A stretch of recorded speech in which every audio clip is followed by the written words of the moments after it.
Inshuti bagenzi mudukurikirana mu rukurikirane rw'ivyigwa twatanguye byo kwiga indongozi. Uno munsi tugeze ku cigwa ca gatandatu. Ni cigwa kidasanzwe umwanditsi yacise ngo ugusoma ijambo. Ugusoma ijambo ni cigwa gikomeye, aho tuza kubona abantu b'Imana ubwoko bwa Isirayeli bwafashe ingingo ibereye yo kubaha Imana no kujana n'ivyo yifuza. Imbere yuko dutangura icigwa cacu no munsi, reka dusenye Imana. Reka dusabe mwene wacu Eric atwakire umugisha. Dusenge. Amen.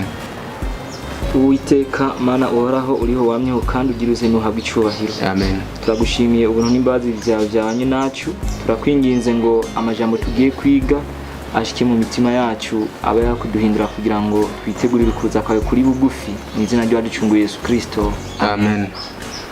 Nkuko mwagiye mudukurikirana bakunzi ba radio televiziyo y'Agakiza, ubwo mugenda mubona amashusho ya bino vyigwa, ni vyigwa vyiza cyane. Turishima iyo tubonye abantu badukurikirana kandi bikadutera intege kugira ngo igikorwa c'Imana kibandanye kija imbere. Hanyuma Eric, ikigo waracize, nibaza yuko wabonye ko ikigo kidasanzwe. Ni cigwa gikebura abantu kandi kikabahati kikabakangurira kubaha Imana. Rero muri introduction canke intangamarara y'iki cigwa ku munsi kwisabato ku mugoroba, hari amajambo akurikira. Umurongo ufuta ku mutwe uboneka muri Nehemiya igice 8 umurongo w'8. Haravuga ngo reka twasome muri Bibiliya Nehemiya 8 ku murongo waho w'8. Turasoma Nehemiya 8 ku murongo waho w'8. Hari amajambo avuga ngo babasomera mu gitabo cy'ivyagezwe by'Imana mu buryo bwumvikana, barabibasobanurira kugira ngo batahure ivyo basomewe. Urakoze. Babasomera mu buryo bwira gute? Babasomera mu gitabo cy'ivyagezwe n'Imana. Mbo aha iyo bavuze ivyagezwe n'Imana, uri kurasoma nkuko tuzoyibona mu inondwi ya bino vyigwa, twarabonye yuko hariho igitabo cy'ivyagezwe n'Imana Mose yanditse, bacitatora mu Giheburayi. Oya, ahubwo hariho ibindi bitabo byanditswe na Mose bita Tora. Tora ni bijya bitanu bya mbere uhereye mu itanguriro kuvayo. Ego, ivyo bitanu byo bita Tora mu Giheburayi. Mugabo hari ikindi gitabo cyanditsemo gusa ibyagezwe. Rero no muri bitabo bya Tora baratweretse yuko harimo n'ibyagezwe nahone. Ego, mugabo aha twumvise ngo basomerwa mu gitabo. Imana habwa icubahiro. Amen. Ahari amajambo make nagomba kusa no gusoma, aravuga ngo igihe urutsiro rwuzura, amahanga yarabakikuje yaratahuye kandi amenya yuko Imana yadushoboje kurangiza igikorwa kingana gityo. Nehemiya 3:16. Abasi baratahuye yuko Imana y'Abisirayeli ari Imana y'ukuri, kubera hambavu y'ubugumutsi n'umugararizo w'Abisirayeli bari babonye, barabandanije igikorwa bari bahamagariwe gukora, barakirangiza. Ezashima. No kuvuga rero aha nibindi bikurikira. Bamaze gutangura kubaka. Nehemiya Ezira yaragiye atanga itangazo, atwara abantu bagenda kubaka. Hari imyaka 13 ntambwe nini barakora. Mugabo Nehemiya yihatira cyane kwigisha abantu ibyagezwe kuko yari umuherezi. Hanyuma Nehemiya yari Ezira. Hanyuma Nehemiya agiye kuza inyuma y'imyaka 13 Ezira yamaze kugenda. Rero Nehemiya nawe ashitse atangura yubaka uruzitiro, kandi ngo hari mu bihe bigize gute? Hari mu bihe bigoye. Baraburabujwe, ariko Nehemiya abwira abantu biwe ngo bizere Imana yonyene. Imana nituma bigira gute? Bishoboka. Kandi nico gushima nubwo baburabujwe kandi bagakora mu gihe kigoye. Tubona ngo uruzitiro bari baragize gute? Mu minsi 52 bari bahagije kugira gute? Bari bahagije kuguzuza. Ubu rero ikintu gihambaye, abansi babo batangiye kubatinya. Urabibona? Aha bavuze ngo inyuma yo kurangiza kubaka uruzitiro, Nehemiya yashizeho umutware w'i Yerusalemu, yari murumuna wiwe yitwa Hanani. Muri ibi byigwa Hanani hari handi hantu wumvise iri zina?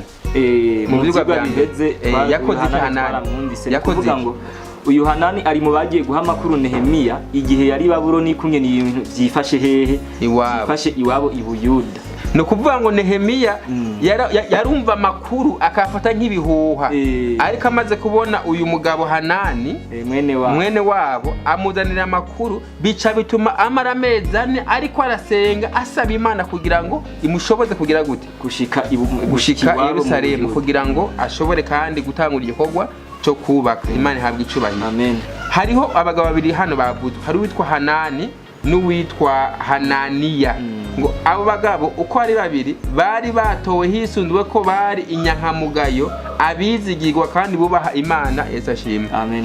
Tubibona muri Nehemiya 7:2. No kuvuga ngo hari ibintu bitatu bigomba kuranga abakozi b'Imana batorewe igikorwa cera cyo gukorera Imana. Aba bari abatware mu bwoko bw'Imana.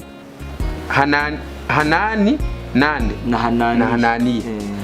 Ibintu bitatu: inyankamugayo, abizigirwa, gatatu kubaha Imana. Birashoboka yuko umuntu yoba inyankamugayo akaba umwizigirwa mugabo ntiyubaha Imana. Ariko kenshi ari igihe bikunda guterujije mu bantu, babonye umuntu w'inyankamugayo bakabona umuntu w'umwizigirwa, bagaca biyumvira ngo uwo muntu uko biri kose yubaha n'Imana. Nk'akarorero, hari abantu b'abanyaburaya bita batizera Imana, ariko benshi muri bo n'inyankamugayo nabizigirwa. Umuhaye amafaranga atwara ahantu nta nakimakurako. Mu yandi majambo twovuga ati iyo turiko turaba mu mibereho yabo womengo nta kosa wogira gute ubatora, ariko ugasanga ntibubaha Imana. Ibiro byagomba iyaba ishengero ry'Imana mu gushiraho abarongozi babanza kuraba ibintu bitatu: inyankamugayo, ubwizigirwa hamwe no kubaha Imana. Ishengero ry'Imana n'isi turimwo byoteye imbere kandi byobaho neza tangorane zihari. Rero intangamarara y'uno munsi twigarukije ngaha, sinzi ko hari ikindi cyumviro kimwe wokongerako. Ni ukuvuga ngo ikintu tugomba kwiga, twabonye ngo ibi bikorwa ba Nehemiya bariko barakora, tugomba kwibwira ati none natwe muri iki gihe cacu byo twigisha iki? Ko twumvise ngo barubatse urushengero rw'Imana n'inzitiro Yerusalemu, ati mu bihe bigoye kandi biruhije. Nuvuga ngo dusomye Yesaya 5:8-12 niho havuga igikorwa Imana yahamagariye naco iki ishengero ry'uno munsi. Haravuga ngo kandi ahari imisaka kera hazosubira kubakwa, bazokubaka ku matanguriro yariho mu bindi bihe, kandi uzokwitwa uwica ibirengero nusibura inzira zija mu ngo. Imana ishimwe cyane. Amen. No kuvuga ngo hano harukuri kwinshi kwagiye kuranyikizwa na Babuloni. No kuvuga ngo ishengero duhamagarirwa gusubira kukuri kwagize gute, kwari kwaratakaye mu biringo byise by'umwijima, noneho tukakugarukana mu mitima y'abantu, cyane ukukuri kuvuga yuko agakiza kabonerwa muri Yesu Kristo. Kuko mwibuke ngo agahembe gato kari karavuze yuko ikimazi cyo gihora kwese uko bukeye cyari cyagize gute, yari akagahembe gato kari kagikuyeho, kandi tukabona ngo iki kimazi cyagereranya nde, cyagereranya Kristo. Rero no kuvuga ngo abantu bagomba gusubizwa ngo kukuri tugomba ngo kubaka ku matanguriro ari ubwa mbere, tugasubira ku kwizera kw'abakura mbere. Kibazo rero gica kiza iyo tuvuze ngo ikimazi cyahora gitangwa buri munsi ngo cakuweho, tubishize mu bintu byumvikana kandi biboneka, nibaza ko ari bya bindi no munsi abantu hagushikira Kristo. Kristo avuze ngo nuwagira icyo ugomba gusaba uje mu cyumba cawe ahiherereye, usabe so umusabira mu bwihisho. Mugabo n'umusaba abantu bagenda imbere y'ababishop, imbere y'abapastori, bakaja kwatura ibyaha byabo, bakagenda. Nukuvuga ngo ubuherezi bwagomba kugwa na Yesu wenyene busigaye bukogwa naba nica kimazi cyanyazwe Kristo, cyacubahiro kiwe cyo guharira ibyaha. Urayibona? Ubu naho hari n'ibindi mu mashengero abagenzi badukikuje, Bikira Mariya ngarashobora kubasabira ngo bunabononyi n'ibindi byinshi kumbure. Ibyo byose ni imigenzi yagiye iza atayifatiye muri Bibiliya, kandi iza kunyaga icubahiro Kristo. Ni ukuvuga ngo rero nukuri naco tugomba gukora, nubwo tuzogukora nubwo twogukora mu bihe bigoye nk'Abisirayeli, muga nukuri tugomba gushikako kandi tukagera kuki ku ntsinzi nk'uko ba Nehemiya bagize gute bageze. Murakoze. Yego. Reka dusenye Imana. Amen. Mwami Imana, Mwami w'isi yose, izina ryawe rihabwa icubahiro. Amen. Turagushimiye ko wabanye natwe. Hezagira abari bwumve ano majambo n'abadukurikirana bose, ubaha umugisha kandi mpwemu wawe yakomeze kubafasha kugira ngo batahuze ijambo ryawe kandi abaye kurishira mu ngiro mu mibereho yabo, tubisabye mu izina rya Yesu, amen.